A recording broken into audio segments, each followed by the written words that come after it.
Olatz bere gelan zegoen, kulunka ulkian eseria, leihoari begira.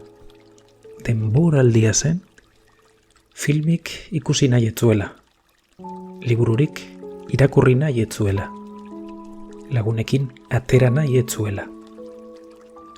Familiako argazkiari begira egoten zen, denak zeudenekoa, guztiak irribarre gozoaz, elkarren gogo epeltasun zoragarrian. Denboraldia zen, ez zuela izan olatzik, halako sentipenik, halako sentimendurik.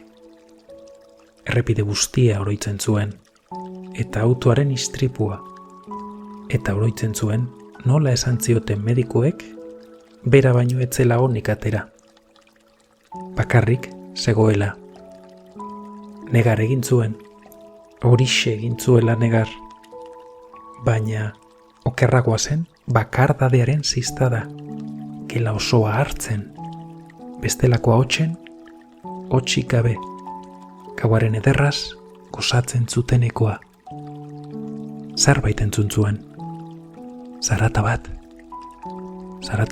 atzeko atean.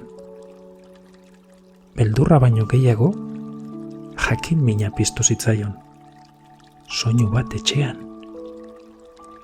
Atea zabaltzean, ez zuen kanpoko hotza bakarrik sentitu. Sentitu zuen, baita aurrean zuen txakurtxoaren isats dantza ere. Sokarik gabe, helbiderik gabe, familiarik gabe.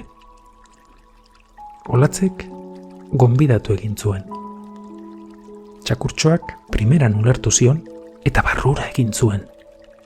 Dena usainduz joan zen. Zaunka egin zuen posak zoratzen. Oso aspalditik ez zuen egiten nabarmen. Olatzek seinale bat zela ulertu zuen. Etzen bere bizitzaren azkena, hurrengo etapa baizik. Eta aspaldiko partez lehen bizikoz, beste soinu bat entzun zuen etxean. Eta gustatu zitzaion.